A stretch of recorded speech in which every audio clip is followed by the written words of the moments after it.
Assalamualaikum warahmatullahi wabarakatuh. Saya Ernawati. Di sini saya ditemani oleh rekan saya. Assalamualaikum. Halo, saya dengan Bunda Rizka.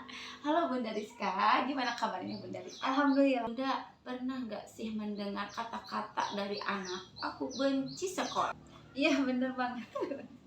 Terus karena nggak suka sekolah, anak menjadi malas untuk belajar. Iya. Nah kalau iya, berarti kesalahannya itu bukan kepada anak. Mungkin kesalahannya itu kepada diri kita sendiri. Bagaimana caranya kita mengenalkan belajar kepada anak? Dalam hal ini, saya akan membahaskan sistem edukasi di sekolah. Bersekolah dengan baik, PS belajar dengan baik. Kadang-kadang mungkin kita ngerasain sendiri bagaimana sistem belajar di sekolah bisa membuat kita menjadi terlalu terpaku banget untuk mengajar nilai dibandingkan dengan proses belajar itu sendiri. Betul banget, Bunda. Banyak sistem sekolah di luar sana yang masih mendefinisikan murid yang baik itu bagai murid yang nilainya bagus, murid yang patuh, dan murid yang penurut. Bagaimana sih menurut Bunda menanggapi hal tersebut? Seharusnya murid-murid itu didorong untuk mengeksplorasi ide mereka yang baru, berpikir kritis dan berpikir secara independen. Kalau begitu, apa saja sih hal-hal yang dapat dianggap berbahaya dalam sistem pembelajaran dan bisa merusak kecintaan anak terhadap proses belajar mereka? Oh ya Bun, saya pernah membaca buku menurut Ana Lorena Fabriga mengupas tentang sistem edukasi di sekolah. Beliau mengupas tentang pembelajaran tanpa konteks. Anak-anak dijajakan dengan materi, kadang-kadang membuat mereka bertanya, ini kenapa ya aku perlu belajar ini? Karena seringkali pembelajaran kepada si anak itu kita memberikan hal-hal yang tidak konkret, makanya si anak pasti berpikirnya seperti itu. Ini membuat anak kebingungan terhadap relevansi ilmu dengan kehidupan sehari-harinya. Mereka menjadi menganggap ilmu yang didapatkannya itu tidak berguna. Yang kedua, sistem ranking.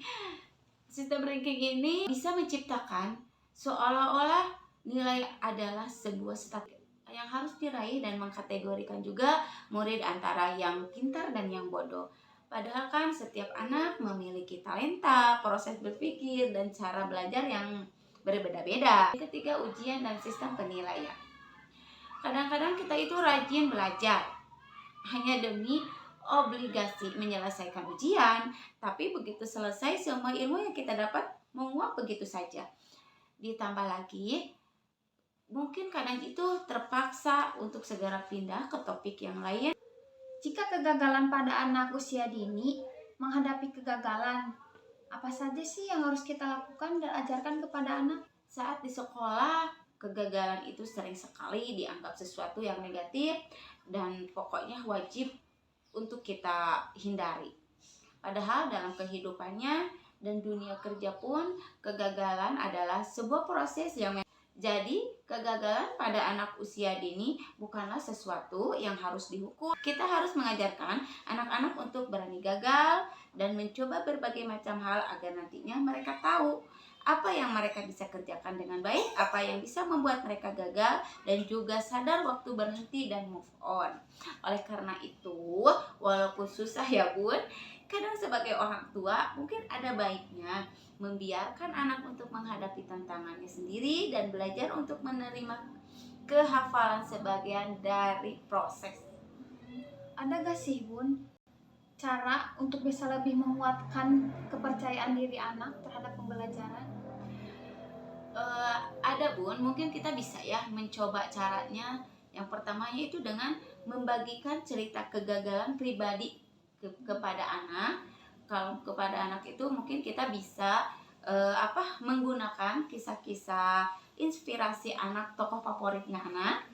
Yang kedua itu bisa memberikan ruang kosong anak untuk merenung dan berdiskusi, menyatakan kegagalan sebagai kesempatan untuk mencoba lagi. Oke, terima kasih Bunda Erna, pembahasannya sangat luar biasa. Sama-sama Bunda Rizka. Membiarkan anak gagal dan berhenti dalam konteks yang tepat membuat anak jadi lebih berani untuk bereksperimen dan bereksplorasi, sehingga pada akhirnya mereka bisa tumbuh menjadi individu dewasa yang percaya diri, mengenali diri sendiri dan menghargai proses. Demikian pembahasan kita hari ini, semoga bermanfaat. Wassalamualaikum warahmatullahi wabarakatuh.